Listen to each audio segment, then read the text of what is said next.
Olá, pessoas, estamos começando mais uma vez o podcast História Presente, podcast do LPPE. O podcast de hoje vai tratar sobre o direito do trabalho. A gente está com a presença do professor Fábio Gomes, que é professor de Direito Processual do Trabalho e Práticas Forense Trabalhistas da UERJ e juiz titular da Vara do Trabalho do Tribunal Regional do Trabalho da Primeira Região. Boa tarde, professor, tudo bom? Boa tarde, é um grande prazer estar aqui no Audiolab, gravando com vocês esse podcast, para passar um pouco da minha opinião, da minha visão sobre o direito do trabalho brasileiro e dessas mudanças bem intensas que têm ocorrido nos dias de hoje. Tá aqui também para conversar com a gente mais uma vez o João Roberto Nunes, que é historiador responsável pela seção de gestão memorial do Centro de Memória do TRT Rio de Janeiro. Boa tarde, João. Boa tarde, Jaqueline, boa tarde, Fábio. Um prazer aqui estar com vocês para conversar um pouco, debater um pouco sobre esse assunto, esse tema que interessa a todos. E para conversar com eles dois, hoje nós estamos aqui com a Jaqueline Ventapani, coordenadora executiva do LPPE. Ela está aqui para conversar sobre o direito do trabalho com o pessoal. Vou passar a palavra para ela, que ela que vai comandar hoje aqui o podcast. Bom, eu quero começar a agradecer ao professor Fábio, que gentilmente esteve aqui conosco trazendo outro olhar, que é um olhar que é fora daquilo que nós trabalhamos na história, ao João, o João Roberto, que é historiador, e começar trazendo até alguns dados que eu acho que é importante para essa reflexão nossa conversa aqui, conhecer um pouquinho desse outro lado. O último PNAD, Pesquisa Nacional por Amostragem de Domicílios, trouxe que a taxa de desemprego aumentou de 11,6% em dezembro de 2018 para 11,8% em julho de 2019. Isso seria o equivalente a 12,569 milhões de pessoas sem emprego. Outros dados também que ele trouxe, que eu vou reduzir aqui um pouco, diz respeito à questão do trabalho informal, em que se coloca que ele foi responsável por 87,1% das novas ocupações no trimestre de junho, julho e agosto desse ano. Então, assim, o número da informalidade, segundo a pesquisa, é de 38,763 milhões de pessoas. E não vou entrar aqui nem no mérito dos chamados desalentados, que são aqueles que nem procuram mais empregos. Então, esses números, eles já nos trazem uma certa preocupação e a necessidade de compreender, além da ótica, evidentemente, que é a ótica das relações econômicas, relações sociais, etc. e tal, como esse mundo do trabalho fica presente no nosso cotidiano. E assim, se nós lembrarmos que o trabalho ele vai estar sempre presente, desde que o homem começa a ter uma atividade, você tem a ideia de trabalho. Porém, essa relação de emprego, ela vai estar muito relacionada com a questão das normas que regulamentam. Aqui no Brasil a gente tem uma característica que é muito importante, que são as relações de escravidão que permearam todas as nossas relações, 4 séculos de escravidão, em que, em certa medida, elas se tornam presentes até na discussão da própria ideia de direitos sociais. Você não tinha uma discussão sobre trabalho em relação à escravidão, porque o escravo era visto como uma propriedade, como uma coisa, Você só vai mesmo ter esse olhar para o trabalho quando você chega finais da década de 20, você tem toda uma movimentação, você vem Getúlio Vargas e você vem aquela construção de um arcabouço legal, vamos dizer assim, de regulação entre as relações de capital e trabalho. E aí eu trago uma questão que eu acho que é importante a gente trazer para essa contemporaneidade, que é a memória que nós temos em relação a essa questão de uma regulamentação, de uma proteção do Estado nas relações de trabalho. Então, assim, eu acho que a primeira pergunta que a gente tem que fazer, que esse é o olhar nosso do historiador, e eu pergunto ao professor Fábio, o que define o direito ao trabalho por essa ótica jurídica e nessa relação com a cidadania? E é importante porque a Justiça do Trabalho ela é criada exatamente nesse contexto de Vargas, que se pensa de uma proteção do trabalho. Então, o que é, pelo direito, esse direito ao trabalho, nessa ótica jurídica, que é esse direito ao trabalho que envolve uma questão que vai além das normas? Queria que falasse um pouquinho. Tá bom, vamos lá. São várias perguntas em uma. Vou tentar separar para ser um pouquinho didático e não confundir os argumentos. Bom, o direito ao trabalho, direito fundamental ao trabalho, ele é um direito que é inerente ou que integra a própria noção de dignidade da pessoa humana. Porque faz bastante tempo que para o homem se colocar perante a sociedade, para ele produzir, para ele se sustentar e até mesmo para ganhar um status social, uma identidade social, ele faz tudo isso por meio do trabalho. Então, na verdade, o trabalho ele ajuda a construir a sua identidade e ele permite que você desenvolva os seus planos de vida. O que você quer fazer, quais são os seus sonhos, as suas vocações. Tudo isso se dá por meio ou através desse trabalho. Então, o trabalho, já dizia a professora Hannah Arendt, num livro muito legal, chamado A Condição Humana, que nos dias de hoje ele acaba trazendo um mix, um conjunto de noções que no passado eram distintas.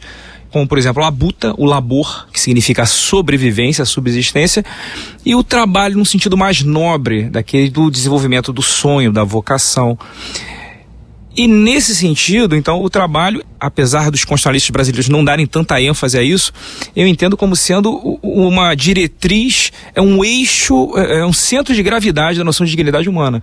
Porque essa noção, até mesmo no Brasil, é muito difundida como sendo uma noção kantiana de autonomia, da sua capacidade de escolher o que você quer para a sua própria vida. Quanto mais bem posicionado, quanto melhor você consegue desenvolver o seu trabalho, quanto mais facilmente você garante sua subsistência, obviamente que isso deriva numa capacidade de escolha, de autonomia muito mais robusta, mais real. Dito isso, agora vamos analisar o direito do trabalho. O direito do trabalho acaba sendo uma derivação desse direito ao trabalho. Porque quando você coloca o trabalho com esse nível de importância nas sociedades contemporâneas, você começa a ter um olhar um pouco mais demorado, mais cuidadoso para as pessoas que trabalham, para os trabalhadores. E num primeiro momento, quando essa massa de trabalhador começou a migrar do campo para a cidade, lá atrás da Revolução Industrial, você teve uma equação social muito difícil de ser resolvida, porque você tinha uma minoria muito forte economicamente, com uma grande, larga maioria desprovida de recursos, famélica, que era uma mão de obra extremamente barata. Quase uma coisificação do ser humano à moda da escravidão. E esse tipo de relação, de exploração, de opressão, acabou gerando uma reação ao chamado movimento operário, no sentido de, peraí, eu preciso do meu respeito, eu preciso da minha dignidade, eu preciso do respeito à minha capacidade de decisão, eu preciso do respeito à minha integridade física, acidentes de trabalho aos montes, pessoas... A ideia de solidariedade, que antes era muito mais centrada na família, né? Você é solidário aos seus parentes, às suas relações consanguíneas, isso se externalizou para o meio fabril, porque você começou a ganhar empatia ou a construir uma empatia com o outro que ficava do seu lado mais tempo do que a sua própria família. Você ficava 18 horas trabalhando, de repente seu amigo, seu colega de trabalho morria do seu lado. Então essa frustração, esse sentimento de exploração foi gerando uma solidariedade social para fora do ambiente familiar, gerou esse movimento operário, um movimento que também ganhou roupagem política, e aí sim você consegue ter essa atenção do Estado, das instituições, para resolver problemas que começaram a surgir a partir daí. E aí veio o direito do trabalho. Uma primeira regulação foi justamente para tentar resolver ou amenizar ou controlar esse movimento coletivo. Foi chamado de direito coletivo. No primeiro momento foi até criminalizado o movimento coletivo. A greve era um crime, por aí vai. Depois isso foi se arrefecendo, foi amenizando, e o direito coletivo ganhou uma inovação legislativa. Não existia nada sobre isso. A questão das normas coletivas, convenção coletiva, acordo coletivo, ou seja, quase contratos coletivos regulando determinado segmento da sociedade construído por particulares, uma coisa nova na sociedade. E depois desse direito coletivo, as coisas foram acontecendo, os trabalhadores ganhando representatividade política, e aí você tem a regulação do direito individual, mas voltado para o contrato propriamente dito das partes, do empregador e do empregado. Você tem o direito individual do trabalho. Cada país adota um modelo de regulação dessa forma de trabalho, chamado trabalho subordinado. Esse trabalho subordinado, esse contrato de emprego, ele tem uma característica muito interessante. Tem um professor francês chamado Alain Soupiot, que ele destaca o chamado paradoxo do contrato de emprego. Porque, como é um contrato, as pessoas livremente, ou seja, os empregados, os indivíduos livremente, eles abrem mão de parcela da sua liberdade em prol da liberdade do outro, no caso o empregador, que é o empresário, que tem atividade econômica, que tem uma diretriz empresarial a ser seguida. Então você é empregado, você aceita trabalhar para uma empresa X, para obedecer às ordens daquele empregador, para que aquela atividade econômica seja bem sucedida. Então você não vai fazer o que você quer, você vai fazer o que ele determina. Até onde o Estado, a sociedade, nós aceitamos que essa renúncia temporal e circunstancial da liberdade do empregado aconteça? Até onde essa liberdade pode ser reduzida pelo próprio detentor, pelo próprio titular dessa liberdade? Essa é a discussão que envolve o direito do trabalho. Na minha opinião, o direito do trabalho tem como premissa essa proteção da dignidade do empregado. Mas em que sentido? Proteção da sua capacidade de livremente, uma liberdade real, de efetivamente decidir o que ele quer da sua própria vida. Na medida em que ele decide, premido, por exemplo, pela fome, pelo medo ou por qualquer outro fator que escape da sua capacidade de decisão, você tem a necessidade civilizatória de uma intervenção de fora para dentro, do externo, do Estado, sobre aquela relação privada. E, de novo, até onde intervir? Aí você tem uma discussão sem fim. No direito constitucional, a gente chama isso de uma discussão sobre o mínimo existencial. Qual é o mínimo que o Estado deve prover à sociedade, às pessoas, para que elas consigam existir com um patamar de dignidade aceitável e, a partir daí, cada um escolher o seu plano de vida? O que o Estado deve prover minimamente? E é uma discussão bastante difícil. Eu transporto, até porque o meu doutorado aqui na UERJ é em Direito Constitucional, então eu puxei a brasa para a minha sardinha. Eu pergunto, qual é o mínimo existencial dos trabalhadores? Minha tese foi sobre isso. Então, salário mínimo, por exemplo, você criar um piso abaixo do qual ninguém pode negociar. Isso, para mim, é um direito fundamental material. É algo que compõe essa cesta de direitos do mínimo existencial. Imagine você que houvesse uma vaga para o emprego, 2 pessoas se candidatam, o empregador bota cada um numa sala e faz um leilão. Quanto que você aceita? Aí você vai até o limite que cada um suporta, né? Independentemente da capacidade dela de sobreviver dignamente com aquilo ou não. Então você abusa das necessidades básicas, da falta de real liberdade daquela pessoa em prol do seu egoísmo, esse locupleto da pessoa. Isso o Estado, nos dias de hoje, não aceita mais. Nós não aceitamos mais isso. Nosso patamar civilizatório não aceita mais isso. Então você tem um mínimo ali, é o salário mínimo, abaixo do qual ninguém vai receber. Então, é um exemplo. Você tem outros exemplos mais polêmicos. Vou dar um aqui só para apimentar a discussão. 13º salário. O 13º salário é uma prestação que está enraizada na cultura brasileira há décadas. Eu recebo 13º salário. Eu adoro receber 13º salário. Mas aí eu pergunto, isso é um direito materialmente fundamental? Ele serve para a sua sobrevivência ou para a manutenção do seu plano de vida? Porque são 12 meses no ano. O 13º é um acréscimo. Esse acréscimo, ele é intocável? Ou você pode, numa discussão, negociar esse valor? É só um parêntese para complicar a discussão. Porque esse do 13º, porque essa discussão veio recentemente até... Isso, com o Mourão. Em relação... primeiro que o 13º, ele foi criado por João Goulart, né? Ele foi criado antes, né, de 64. E tem algumas discussões de uma divergência que esse 13º, na verdade, ele corresponde no cálculo dos dias trabalhados do ano, que seria o equivalente àquilo que você, na verdade, trabalha e não recebe. Então, essa é uma discussão... Sim, é uma discussão infinita, porque você pode fazer a mesma discussão em torno do FGTS, né? Já pode ser incorporado ao salário ou não. Teve um professor alemão que veio ao Brasil, muito famoso no direito, chamado Robert Alexi, escrevendo sobre a Constituição brasileira, e ele, no artigo dele, opinou que o 13º não era direito fundamental. Um alemão, vendo a Constituição brasileira de fora, olhou e teve aquela opinião. Mas o meu ponto de partida para essa discussão é, isso protege a capacidade de decisão do empregado ou não? Isso influencia na sua capacidade de decidir livremente o que ele quer para ele ou não? Porque a minha premissa é que o empregado é um ser humano plenamente capaz, detentor de direitos e deveres, e tem liberdade para decidir e deve assumir a responsabilidade pelas suas decisões. Agora, desde que a sua decisão seja livre, realmente livre e informada. E aí, a gente vai para a questão da reforma. Qual é o link que eu faço com a reforma em relação a isso? É justamente que você falou do trabalho informal. Vejam a quantidade de trabalhadores informais que há no Brasil. Milhões e milhões e milhões. São chamados excluídos.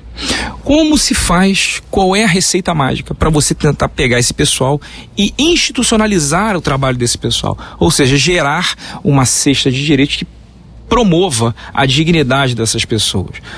Não se esquecendo que mais de 70% do emprego formal dos incluídos no Brasil, mais de 70% desses empregos são fornecidos por pequenos e médios empresários. Então, os pequenos empresários brasileiros e os médios empregam muita gente no Brasil. É um pessoal que trabalha tanto ou mais do que os empregados que eles detêm. Então um panorama assim, complicado. Como é que você bota esse pessoal para dentro? Porque aí você tem uma série de discussões envolvendo o custo do trabalho. É uma discussão difícil, antipática, e certamente isso envolve direito tributário, direito previdenciário e direito do trabalho. Em relação ao direito do trabalho, o que fez a nova lei? A nova lei, ela tentou aproximar a realidade palpável, empírica, do direito positivado. Porque no Brasil, do velho direito do trabalho, nós tínhamos, na minha modesta opinião, um direito que estava se descolando a passos largos da realidade. O que seria essa maneira? Vou te dar um exemplo. Tem um artigo muito conhecido na CLT, chamado artigo 468 da CLT.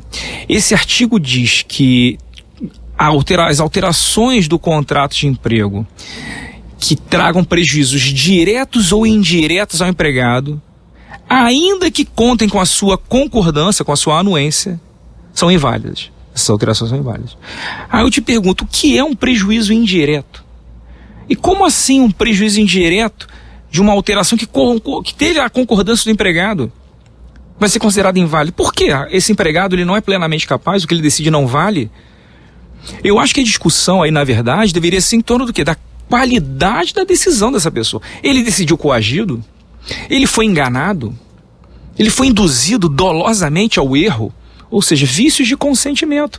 E não simplesmente porque ele é empregado, automaticamente o que ele decide não vale. Isso é uma premissa muito equivocada, porque você infantiliza a pessoa, você retira a responsabilidade sobre as suas próprias decisões, você vitimiza em abstrato uma pessoa, um empregado, uma pessoa que é empregada. Quando a realidade não é assim. Aí vamos dar um exemplo da reforma. A reforma permite, por exemplo, que hoje em dia qualquer empregado individualmente, ele flexibilize a sua jornada. Por exemplo, adotando a jornada de 12 por 36. Você trabalha 12 horas e descansa 36. Algo muito comum, por exemplo, no meio médico, os enfermeiros, técnicos de enfermagem.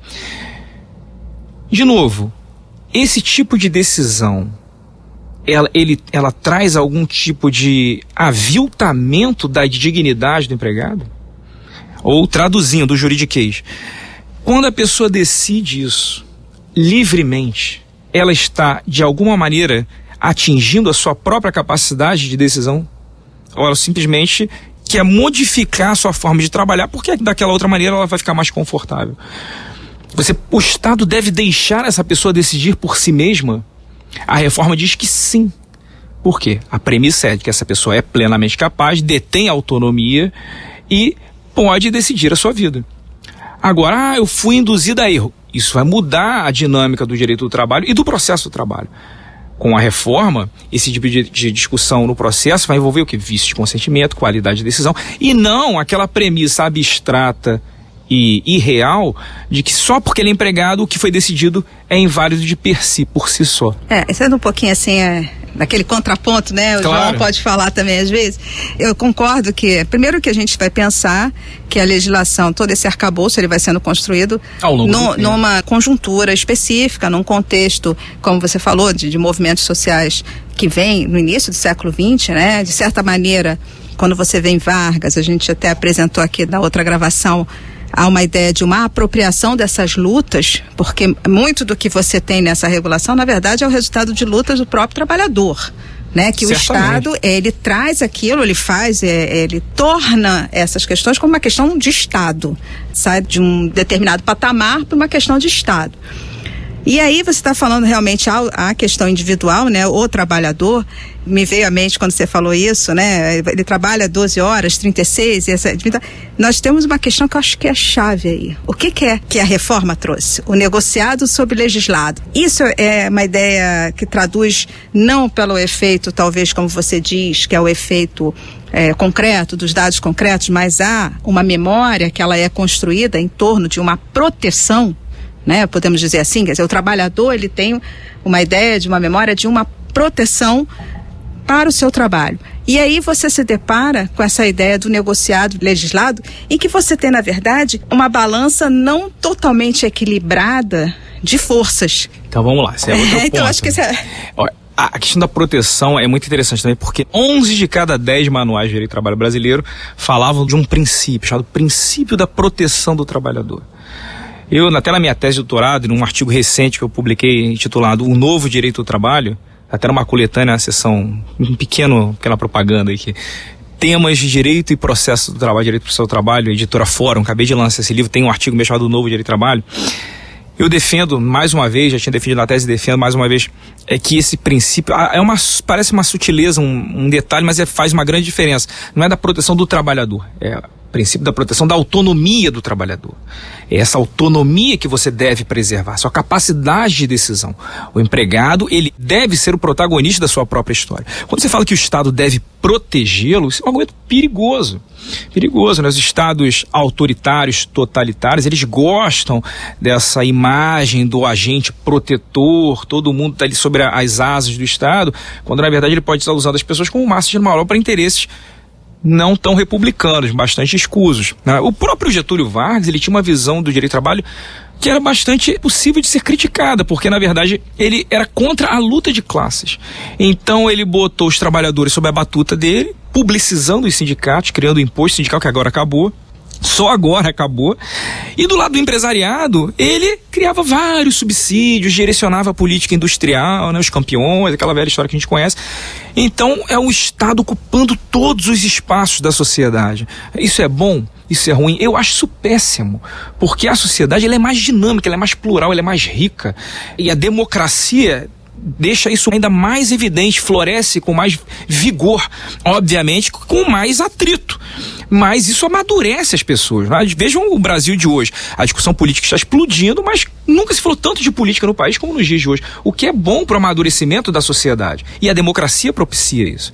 E no direito do trabalho é a mesma coisa. Quando você tem um Estado muito interventor, você tutelando em excesso, você simplesmente anulando a capacidade de decisão, a autonomia do empregado, partindo do princípio que ele nunca decide nada, ele está sempre com a espada de Damocles sobre a sua cabeça. Se você parte dessa premissa, você simplesmente deixa, ele vira um acessório e o Estado passa a ser o principal agente. O que, na minha opinião, é um equívoco. Aí voltando para a questão do legislado versus o negociado. De novo, coloco no centro da discussão a ideia da autonomia. Veja só, a lei, isso desde Aristóteles já se fala isso. A lei é uma solução genérica de problemas no atacado. Então, isso Aristóteles falava lá atrás. Imagina numa sociedade de massa, como a de hoje, com mais de 200 milhões de pessoas, como no Brasil, interesses dos mais diversos, né? Desde a Amazônia até lá no Rio Grande do Sul, culturas diferentes, um oceano de problemas e de realidade, de impressões de culturas, de valores. Como é que você vai criar uma lei para valer no território nacional inteiro? Então você tem que saber costurar, desenhar, escrever uma lei que envolva, ou que solucione os problemas. E quando você faz uma lei tão genérica, como não pode deixar de ser, você ou coloca coisa de mais ou coloca coisa de menos. Então a própria natureza da legislação, a engenharia social, a tecnologia da legislação, ela é imperfeita por si só. E não é por outro motivo que as vinculações jurídicas mais pessoais, mais próximas de você, da sua realidade, são mais legítimas. Tanto que hoje em dia, só um parênteses, né, tem ganhado muita força no Brasil os meios alternativos de solução de conflito fora do judiciário. Por quê? Porque nos meios alternativos as próprias partes constroem a sua solução. Mediação, conciliação, que a gente faz muito no processo de trabalho, arbitragem. No judiciário não, se você não faz um acordo, é o juiz que impõe a decisão e acabou a discussão. Então, voltando ao ponto, então você tem na legislação essa tecnologia que é, por natureza, imperfeita, mas que ajuda, é boa, funciona bem no mundo inteiro. Agora, a solução customizada, construída pelas próprias partes, de um modo geral, seria mais interessante, desde que, obviamente, haja uma mínima paridade de forças na discussão. Aí você tem níveis de discussão que são permitidos ou não. No Brasil de hoje, com a reforma, o primeiro nível de maior customização, maior flexibilização é o do chamado empregado hipersuficiente. Quem é esse cara? Pela lei são 2 os requisitos. Ele tem curso superior e ganha mais do que 2 vezes o teto da Previdência. Hoje em dia dá uns 12 mil mais ou menos. Então ganha mais de 12 mil, diga-se de passagem, menos de 5% da população economicamente ativa do Brasil. Então mais de 95% da população economicamente ativa do Brasil não é hipersuficiente, está fora disso que eu estou falando. Então 5%, esses 5% ou um pouquinho menos, eles decidem o seu contrato com o empresário, valendo mais o que eles decidem do que o próprio sindicato decide. Eu sei mais da minha vida do que o sindicato, então a decisão dele com o empregador vale mais. Num segundo momento de flexibilização, você tem os sindicatos, ou seja, o conjunto de empregados decidindo com ou um conjunto de empresários ou com algum empresário isolado, negociação gerando convenção ou acordo coletivo. Essa segunda modalidade, ela tem mais força do que a lei. Por quê? Porque a lei é genérica, ela vai no atacado. Esse negociado, ela vai mais direcionado para o problema daquela categoria específica. Então, em tese, ela tem mais força, mais legitimidade, mais aceitação. Ela corresponde mais aos anseios dos destinatários daquela norma, desde que garantida uma paridade. A premissa é, o cara tem um nível de instrução formal suficiente para ele ter um conhecimento da sua realidade, da sua inserção no mercado, do que ele está discutindo com o empresário.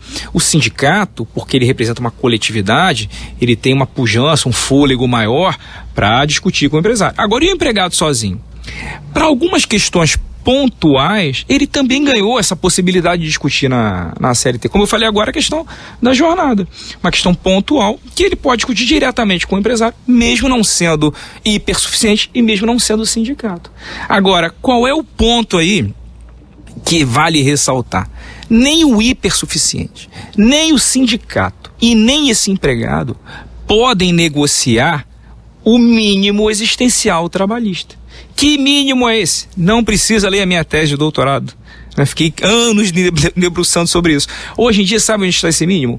Na própria CLT. Artigo 611, hífen B de bola da CLT, diz lá todos os direitos que não podem ser negociados por sindicato, nem pelo empregado. E que direitos são esses? Praticamente a Constituição inteira. Foi copia e cola dentro da CLT. Então você tem um conjunto enorme de direitos que estão blindados da flexibilização, porque qual foi a premissa? Isso aqui compromete a liberdade do empregado, mesmo sendo hipersuficiente. Então, se ele decidir, por exemplo, sobre férias, ele vai estar comprometendo a sua capacidade de decidir livremente, porque isso está envolvendo o seu descanso, a sua rigidez física, mental. Então, você não pode negociar. Está fora da margem de negociação dele. Então você tem uma blindagem em relação ao mínimo existencial, que está no 611B e que já estava na Constituição, e para além disso, você tem a possibilidade do hipersuficiente negociar tudo que está no 611A, que é um título exemplificativo, o sindicato podendo negociar, o empregado pontualmente, onde a lei autoriza, e isso tudo valendo mais do que a lei. E a lei vem onde? A lei vem com caráter subsidiário. Onde faltar esse pessoal, aparecer um problema e ninguém resolve, vem o Estado e resolve por eles. Então essa noção de intervenção do Estado mudou o chip, né? Também deu uma guinada de 180 graus. Antes, você partia da premissa que o Estado deve intervir mais e mais e mais, e sempre. Agora a premissa é a oposta, é a intervenção mínima, quando necessária, a garantir o quê? Essa simetria entre as partes. Simetria em relação a quê? A capacidade de decisão, porque não é um contrato. Você está contratando comigo, a gente está de igual para igual, livremente. Ah, não é totalmente igual. Passa a ser, porque o direito do trabalho cria ali um piso abaixo do qual ninguém negocia, que é esse mínimo existencial. Bem, eu percebi, professor Fábio, que no frigir dos ovos a reforma na sua visão, ela é positiva. Aí é uma afirmação muito genérica, né? Deixa eu só fazer um pequeno parênteses, João, sem me estender muito, assim, porque a reforma, o que acontece com a reforma? A reforma, na verdade, o direito, ele é o outro lado da moeda da realidade. Direito que está longe da realidade é uma quimera.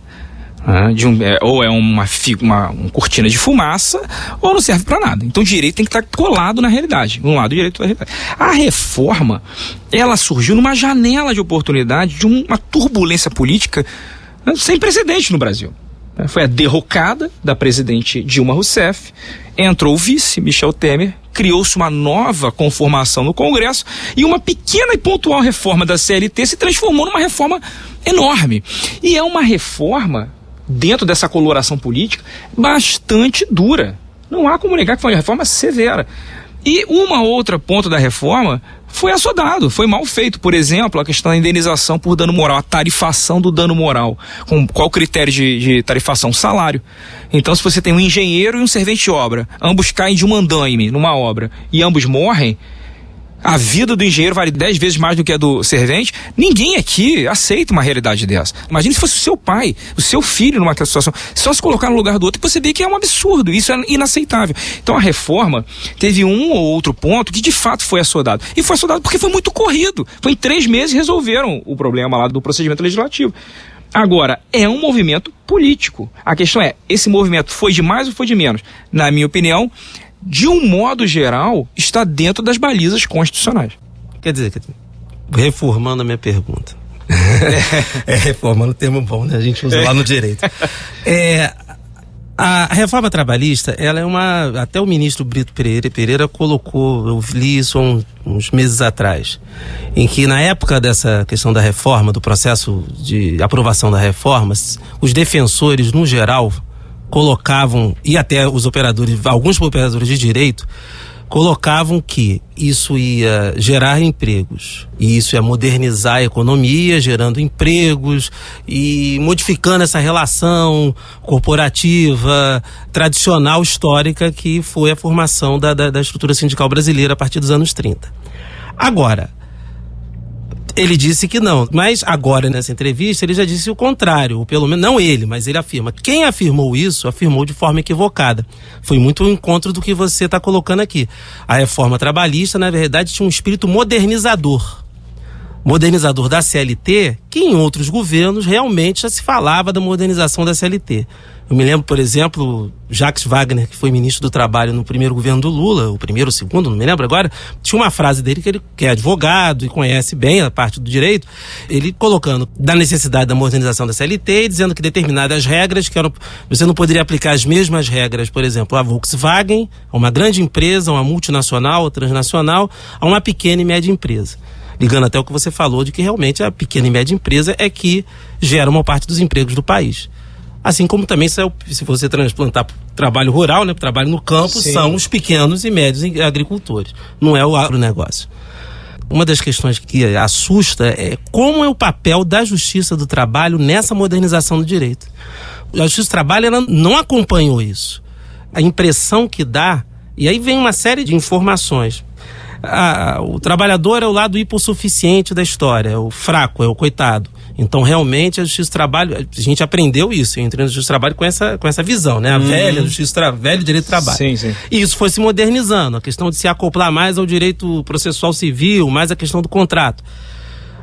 Mas o que se percebe é que os operadores de direito, os juízes, os advogados, ainda estão muito, como vou dizer, não é assustados, mas não há um movimento assim, meio assim... De assombro. De assombro do que está rolando. Do que realmente será. É modernização por um lado, mas num cenário de crise econômica. Num cenário de que já existe uma questão, por exemplo, que a crise no movimento sindical não é de agora, não vem nem da época da Dilma, é uma coisa já antiga. No frigir dos ovos, essa relação não fica uma relação próxima. No direito, no papel pode até ser, mas nos frigir dos ovos você vê que o empresário tem mais força nisso aí. Até porque qualquer coisa ele demite. A questão é saber se ele vai demitir pagando todos os direitos ou não pagando. Também várias questões, né? Vamos partir, como diria o filósofo Jack Stripador, né? Vamos em parte. Bom, primeira questão da modernização. Eu não diria, essa palavra eu acho que ela é inapropriada para você falar da reforma. Modernização para mim é você pensar no trabalho a partir de uma realidade ainda mais aflitiva, as tecnologias disruptivas que vêm por aí, né? Você tem o carro autônomo, a inteligência artificial entrando em vários segmentos da sociedade, de radiologia ao motorista, ao advogado. Então são inclusive trabalhos intelectuais que os algoritmos estão começando a entrar em cena. O que fazer num futuro próximo em que mais de 50% das formas de trabalho vão desaparecer? Isso é modernização, isso é pensar fora da caixa. Não adianta você querer pegar e dizer que todo mundo que é Uber é empregado. Será que é mesmo? Será que essa categoria nova se encaixa naquele formato antigo? Então você tem que pensar com cuidado, porque às vezes se você fizer isso, você pode implodir uma forma de subsistência digna de diversas pessoas na sociedade. Então isso é uma discussão envolvendo modernização, tem a ver com tecnologia, com novos tempos. De novo, na minha opinião, a reforma, ela tentou tornar o direito do trabalho mais realista, mais atento ao indivíduo que trabalha, alguém que merece respeito, que é plenamente capaz e que deve ser responsável pelas suas decisões. Tanto no campo do direito material, quando ele contrata, como principalmente no aspecto processual, que é onde eu dou aula aqui, feliz da vida, na UERJ há quase 5 anos. E no direito processual, o que nós encontrávamos no velho direito processual do trabalho? Também uma situação bastante descolada do mundo real. No processo do trabalho, na justiça do trabalho, vigorava até a reforma a gratuidade absoluta. Não importava quanto você ganhasse. Você chegava na Justiça do Trabalho, pedia gratuidade e você tinha deferido essa gratuidade. Bastava declarar que não tinha capacidade de sustentar. Então, um médico anestesista que ganhasse 50 mil reais por mês, ele se beneficiava da gratuidade. Não pagava custo, não pagava perito, não pagava nada. De perícia, o meu tribunal, ele gastava mais de 20 milhões por ano custeando perícia. A União, no caso, custeando, que a Justiça do Trabalho é federal, custeando perícias para beneficiar de gratuidade de justiça. Ou seja, todos. Porque ninguém pagava nada. E quando você tem um modelo de justiça onde quem aciona a justiça, quem demanda não paga nada, você cria um incentivo psicológico inevitável para a pessoa processar. Aí falam dos milhões e milhões e milhões de processos que tramitam na Justiça do Trabalho. Por que isso acontece? Não tem uma bola de cristal. Certamente isso é multifatorial. Você tem descumprimento de lei, você tem situações de precariedade. Agora, certamente, um desses fatores é essa gratuidade absolutizada que existia na Justiça do Trabalho. A reforma mudou isso. Hoje em dia você processa sim, mas como em qualquer lugar do mundo você tem um risco a sopesar. E se eu perder, o que acontece? Antes, sabe o que acontecia se você perdesse? Nada. Você não pagava nada a ninguém. Agora não, você paga honorário de sucumbência, paga custo. Isso tudo está no Supremo. Tem uma ADI no Supremo, a ADI 5766, cujo relator é o nosso colega de UERJ, professor e ministro Luiz Roberto Barroso, que já proferiu um voto pela constitucionalidade. Barroso, inclusive, tem um voto paradigmático no Supremo, onde ele diz que já passou da hora do empregado brasileiro assumir ou adquirir uma maioridade cívica. Houve um voto contrário do ministro Fachin, ou seja, no sentido da inconstitucionalidade de tudo, e o ministro Fux, nosso colega aqui também da UERJ, pediu vista do processo. Então tá banho-maria lá. Então mudou a perspectiva do processo e da justiça do trabalho. E falando da justiça do trabalho, o que acontecia com o judiciário trabalhista? O mesmo que acontecia com o judiciário inteiro do Brasil, né? O ativismo judicial é a febre que tomou conta do judiciário brasileiro. Por quê? Eu estava até conversando com a Jaqueline aqui nos bastidores, né? No Brasil, nós chegamos num cenário, numa situação tal, em que o Congresso ficou na lama, né? Com a legitimidade no chão. O presidencialismo, esse chamado presidencialismo de coalizão, ele dominava o Congresso inteiro. Você tinha voto de manada. O presidente falou, a manada, ia atrás. E o judiciário, com princípios abertíssimos na Constituição, começou a ocupar. Não há espaço vazio no poder, começou a ocupar esse espaço. E começou a ser mais ativista. Ele próprio inovar. Ele criar normas, ou seja, é o que a gente fala do judiciário legislando. E da Justiça do Trabalho não foi diferente. A CLT tem um pouco mais de 900 artigos, né, direito lá escrito, positivado. Se nós contarmos súmulas e orientações jurisprudenciais do TST, as chamadas OJs, tem mais, passa para longe de 1000, muito mais. Então você tinha um direito do trabalho muito mais jurisprudencial do que legislado. E com o TST dando a sua voga sobre o que deveria ser o direito do trabalho. A reforma deu novamente um cavalo de pau nessa situação. Em diversos dispositivos, foi no sentido contrário de opiniões sedimentadas no TST. Por exemplo, o TST tinha uma súmula 372 que dizia que o empregado que estava numa função de confiança há mais de 10 anos incorporava essa gratificação de confiança. Por quê? Princípio da estabilização financeira. Eles criaram um princípio e, com base no princípio que eles próprios criaram, eles deram um direito novo para o empregado. Ativismo pleno.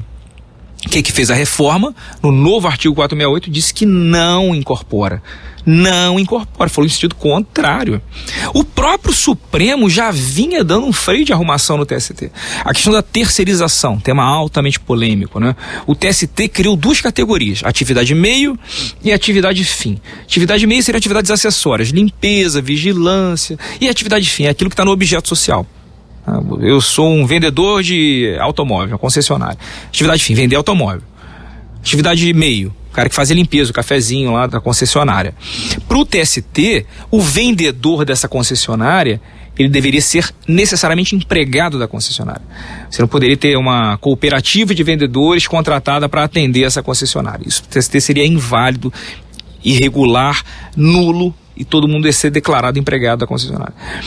Veio o Supremo e mudou isso. Ou melhor, aí veio a lei primeiro. Primeiro veio a lei e disse, não, o TST está errado, pode terceirizar qualquer coisa. Porque é uma formatação de administração, de gestão, não necessariamente se envolve fraude. Se houver fraude, você prova e declara nulidade, mas a premissa é que isso não é fraude, não está errado, essa categorização do TST é anacrônica, vamos botar embora, mandar embora. Aí veio a lei e mudou. E o Supremo, recentemente, relator ministro Fux, disse exatamente a mesma coisa. A súmula 331 estava errada desde 1993, vejam só. 93, 2003, 10, temos aí 16 anos, um pouquinho menos, né? 15 anos de vigência da súmula 331 e o Supremo disse, essa súmula estava errada. E inventaram uma coisa fora do lugar. Não deve ser assim, pode terceirizar tudo. Então vocês vejam que muito do que se fazia no Justiça do Trabalho era quase que uma bolha institucional. Mas quem estava olhando de fora não estava feliz com o que estava acontecendo ali. Tanto que aconteceu a reforma, foi um movimento drástico, bastante duro, e o Supremo já vinha em diversas ocasiões, não vamos ter, mas tem outros exemplos, também indo na contramão do que a Justiça do Trabalho fazia. E aí nós entramos também numa outra questão que diz sobre a própria existência da Justiça do Trabalho. Sou juiz do trabalho há quase 20 anos. Não me furto de falar sobre isso. Juiz, o meu treinamento é para não ficar em cima do muro. Então, dou a minha opinião.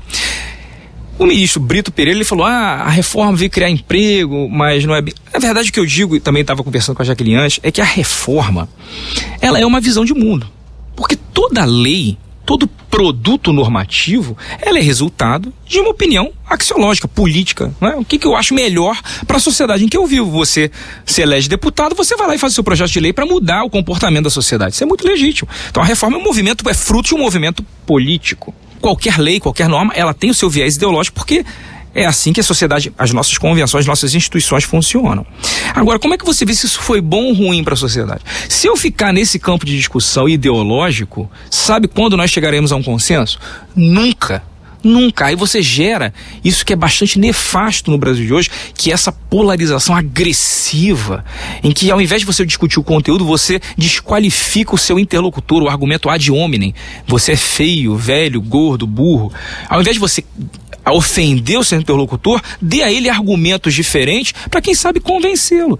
E onde você vai encontrar esses argumentos? Não no mundo das ideias, no mundo das abstrações, naquilo que o Karl Popper chamava de ideologia engajada, do cara que fica de costas para a realidade. Você só vai encontrar argumentos sedutores para mudar a opinião com base empírica. A própria reforma. Ela está gerando mais empregos? Ela gerou mais precarização? Ela melhorou a vida das pessoas ou ela piorou? Os empregados estão se tornando escravos? Eles estão sofrendo mais acidentes? Ou eles estão encontrando um ambiente mais confortável, onde eles podem decidir, estão pensando melhor sobre o que eles vão fazer, ganharam mais poder, mais empoderamento? E aí, como é que a gente vai saber? Vai ver a realidade, medição de dados. Então você tem que medir a realidade. Temos no direito, o direito brasileiro tem muito pouca, não habitualmente se vale de estatísticas para que se formulem as suas teorias, as suas opiniões. É importante que nós tenhamos mais esse hábito de analisar estatísticas. A própria questão do processo, né? Houve uma queda brutal do número de processos. Em algumas regiões foi de 30%, em outras de 40%. Né? Então, uma estatística que você chama a atenção. Né? Um processo no Brasil custa R$2.000 cada processo em matéria de custo. O relatório, pelo que eu vi, foi 24% no total do Brasil inteiro.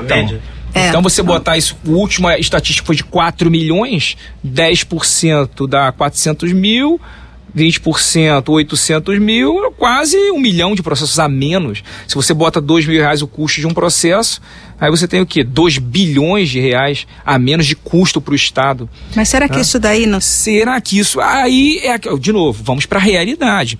Apesar de que, nesse ponto, é importante também frisar um detalhe. Tem um argumento muito falacioso, muito sem vergonha, que algumas pessoas usam por aí, que é a questão do custo da justiça do trabalho. Olha só, nenhum segmento do judiciário é feito para dar lucro. Judiciário não é empresa, não é um empreendimento, é uma instituição que tem por objetivo pacificar a sociedade, ou seja, acalmar a sociedade, não deixar que haja uma confusão, uma convulsão social.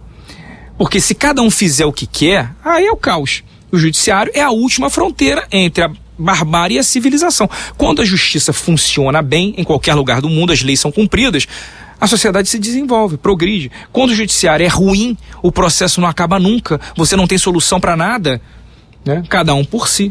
Vem as milícias, vem a confusão, vem a droga, vem o tráfico, vem a ilicitude, campeia, porque a justiça não responde à sociedade. Então o judiciário é um organismo extremamente importante e não é feito para dar lucro. Então você pode ficar, a justiça do trabalho é muito cara, beleza, então vamos otimizar, vamos enxugar, vamos melhorar a eficiência nos gastos públicos.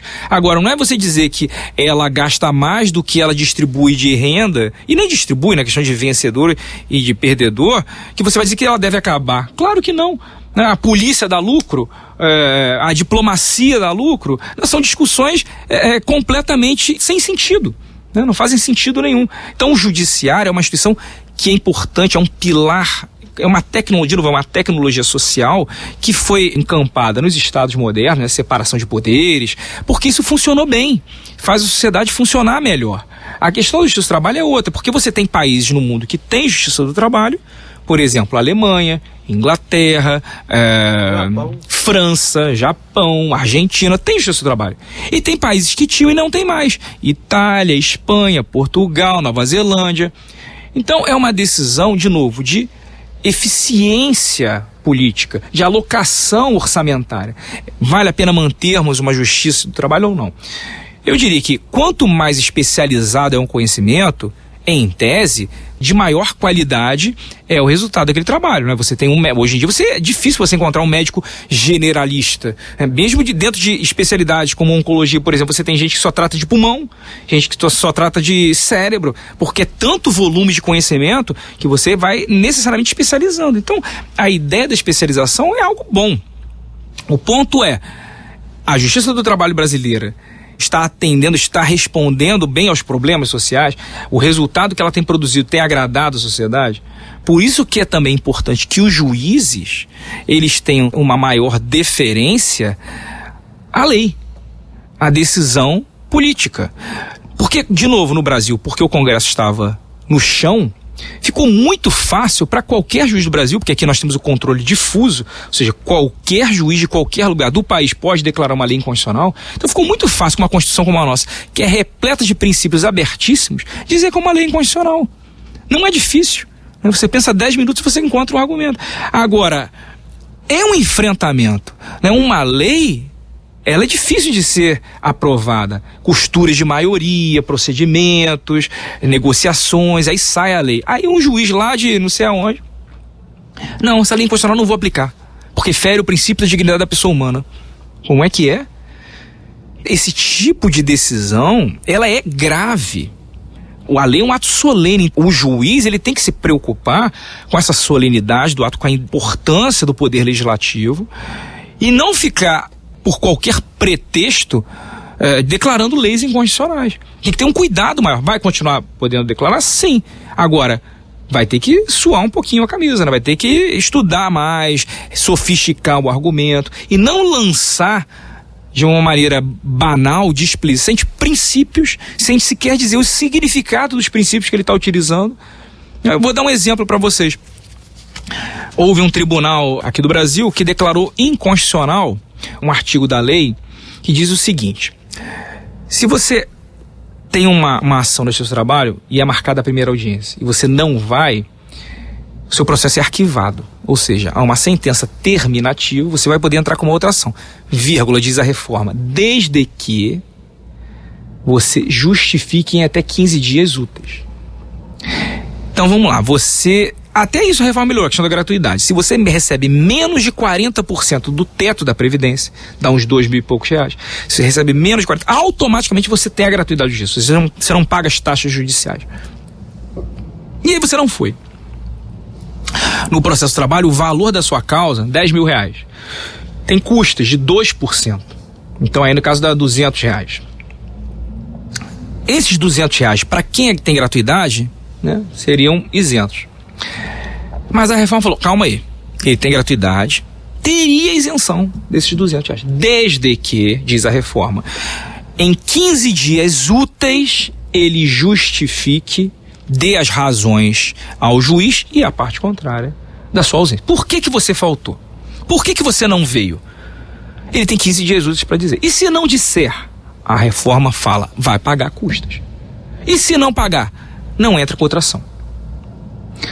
Aí tem alguns tribunais, pelo menos, isso viola o princípio constitucional de acesso à justiça, inconstitucional ali. Meu jovem, meu caro, princípio de acesso à justiça é um dos princípios.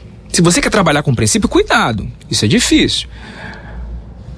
Esse dispositivo, ele restringiu o acesso à justiça? Certamente, restringiu. Mas por que ele fez isso? Quais são os outros vetores, outros princípios que estão do lado de lá? Boa fé, respeito e isonomia de tratamento com a parte contrária, com o dinheiro público.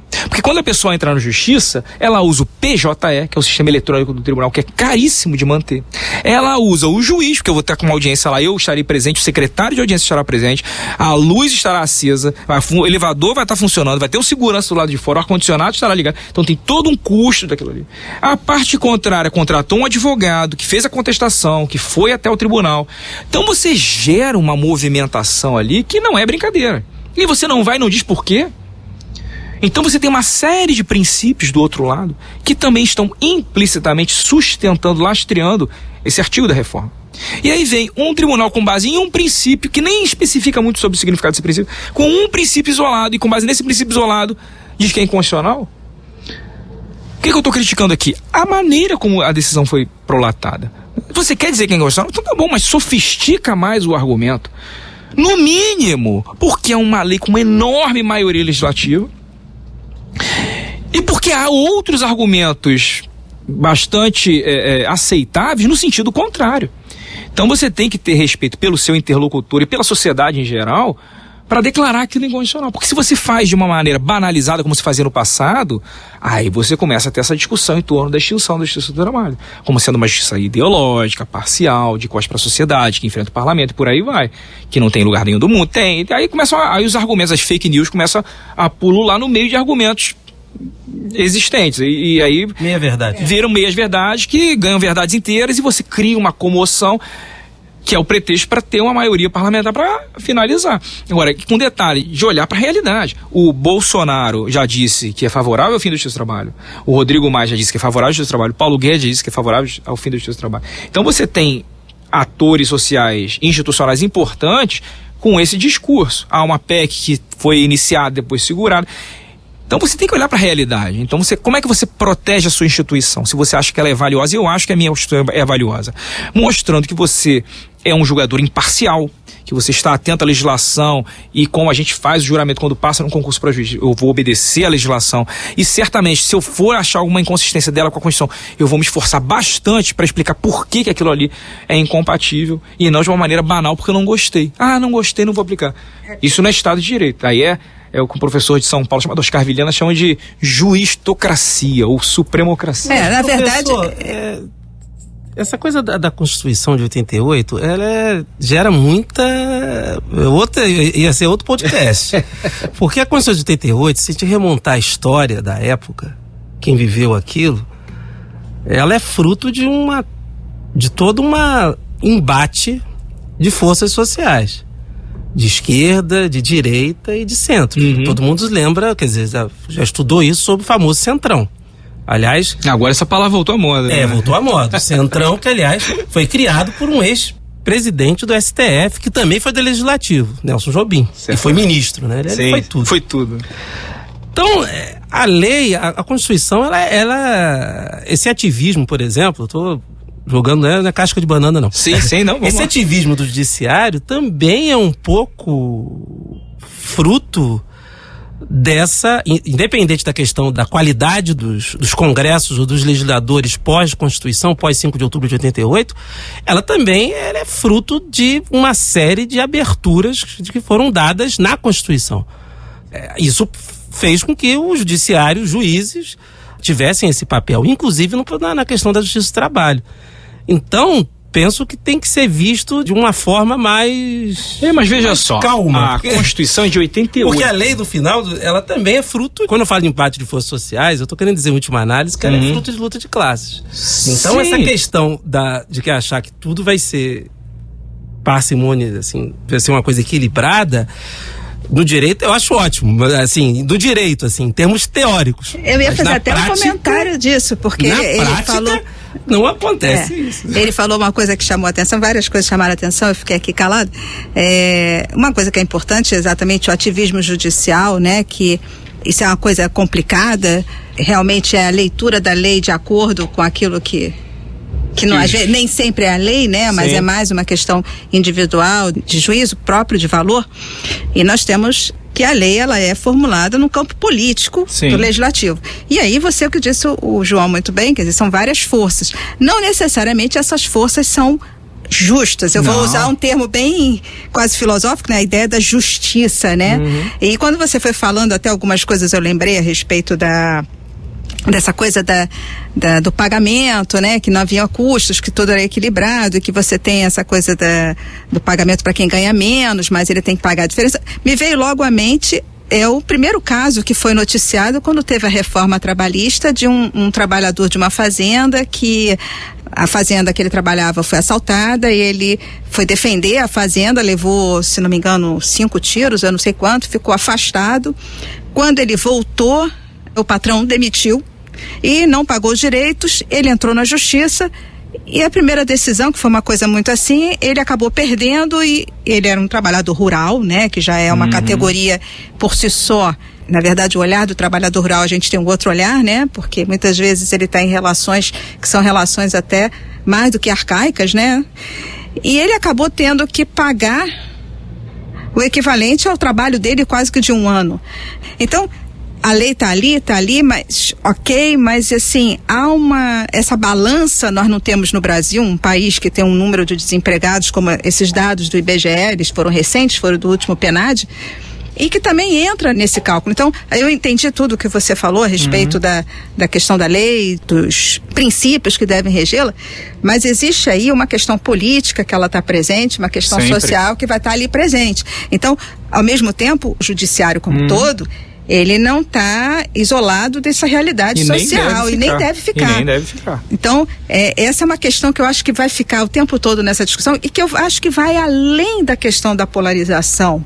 A gente sabe que tem a ideia de uma polarização, embora eu tenha uma certa ressalva a esse termo, mas há uma discussão política. Acho que ainda esse campo da discussão política não está bem constituído. Os atores entraram nesse campo político, novos atores, porém essa discussão ela não está totalmente consolidada, Mas esse olhar da realidade, ele tem que estar presente. Certamente. Então, aí, começando de trás para frente, essa questão do exemplo que você deu, eu não conheço o processo propriamente dito, mas pela história que você contou, eu estaria diante de uma anomalia, porque uma pessoa que, no exercício da sua função, defendendo a propriedade do empregador, é alvejado por tiros, fica afastado, volta e é despedido e perde na justiça, tem uma história dissonante. Isso foi lá no Nordeste que aconteceu. Mas é uma anomalia tão absurda que eu acredito que não gere dúvidas de que isso é uma anomalia, algo fora da curva que deve ser rapidamente corrigido.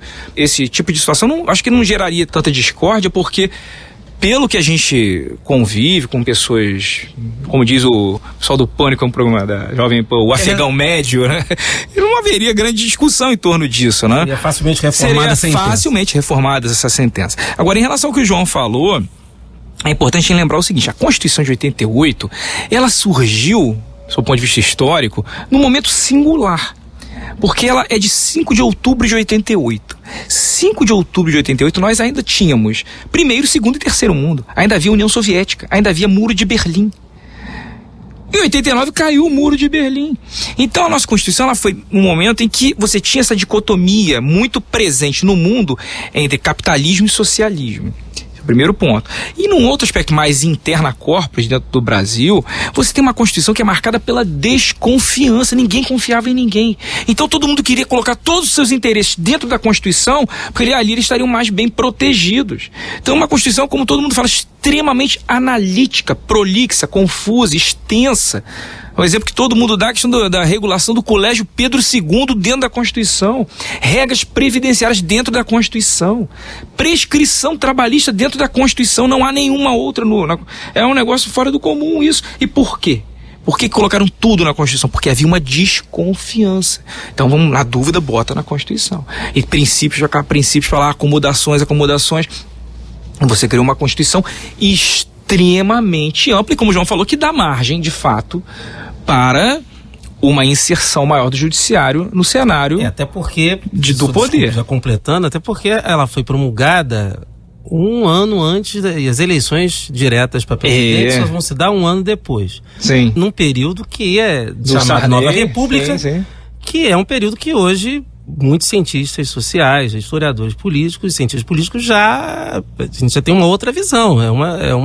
Esse cenário de transição brasileira do regime ditatorial, militar civil, militar, né? Alguns colocam militar civil militar. Eu não sou muito a favor disso não. Também pode colocar a ditadura. Pode colocar a ditadura sem problema. Ditadura militar civil. Conduzida pelos militares, mas ela teve o segmento civil. Mas é um regime que foi, no final das contas, com essa coisa de transição, de grandes acordos, acabou gerando aquele desdobramentos que a gente está sofrendo hoje. Sim, e aí, mas veja só, a Constituição, logo que ela foi promulgada, ela não gerou o ativismo. Até um ministro que era emblemático dessa época, o Moreira Alves, ele era muito autocontido. Ele esvaziou o mandado de junção, um tipo de ação que você pode ser mais criativo. Então, esse movimento mais ousado do judiciário aconteceu quando a composição dos ministros começou a mudar. E aí os novos ministros, embebidos de novas teorias pós-positivistas por aí fora, começaram a entrar no cenário com o pé na porta. Isso pode parecer sedutor no primeiro momento, mas quando você tem um poder legislativo que está aparecendo novamente no cenário de novo, você começa a aparecer o estranhamento, né? O embate entre poderes, o que é altamente complicado do ponto de vista de estabilidade institucional. O atual inquérito que o Supremo está promovendo é altamente questionável, né? Não faz sentido nenhum o judiciário criar um inquérito sem o Ministério Público, escolher quem vai ser o juiz e a partir daí praticar atos de força, inclusive com busca e apreensão. É algo que é bastante difícil de acreditar num cenário de Estado democrático e de direito, né? Nós estamos vivendo um momento de tensionamento institucional bastante difícil, e se não tivermos um pouquinho de prudência, de diplomacia, de sabedoria, é um risco não só para a justiça do trabalho, como um país como um todo, né? Olha, a conversa está muito boa. Eu diria que daria um outro podcast. mas nós vamos ter que terminar aqui, porque senão a gente não acaba nunca a conversa. Foi um prazer. Eu queria agradecer muito ao professor Fábio. Eu acho que, eu digo para nós da área de humanas, né, muitas vezes não conhecemos como é que funciona essa lógica, que é uma lógica que, por mais que nós conheçamos a lei, nós tenhamos estudado, estudei muito sobre Previdência Social, então, embora eu tenha caminhado depois por outros rumos, mas eu acho que isso é importante, essa troca. Não, então eu quero agradecer e dizer que eu acho que esse espaço está aberto para continuar. Eu que agradeço. É importante que o pessoal do direito saia da caixa, visite as outras áreas. O direito ele precisa ser mais interdisciplinar, até porque, eu repito, o direito tem que ser colado na realidade. E a realidade é muito mais difícil, mais complexa do que os códigos, as CLTs e os raciocínios abstratos. O bonito juridiquês tenta fazer, entendeu? E às vezes até simplificar demais, em excesso, tornando simplório um direito que deve ser muito mais rico e interessante. E agradecer ao João também, que já esteve obrigado, aqui Jaqueline, conosco. De novo, agradecer a presença, o professor Fábio aqui, porque é um tema que tem que ser discutido, essa questão do direito do trabalho, do papel do direito do trabalho, da sua evolução e das suas relações com a realidade, com o dia a dia. E o papel da Justiça do Trabalho nisso aí tudo. Agradecer também ao Audiolab, que dá todo esse suporte para que nós façamos esse espaço, que é um espaço, não é formal, mas é justamente isso, de uma troca de ideias, e que esperamos que quem esteja ouvindo retorne, né? E muito importante, como disse, eu acho que tanto história sair da sua caixa no sentido de conhecer, né?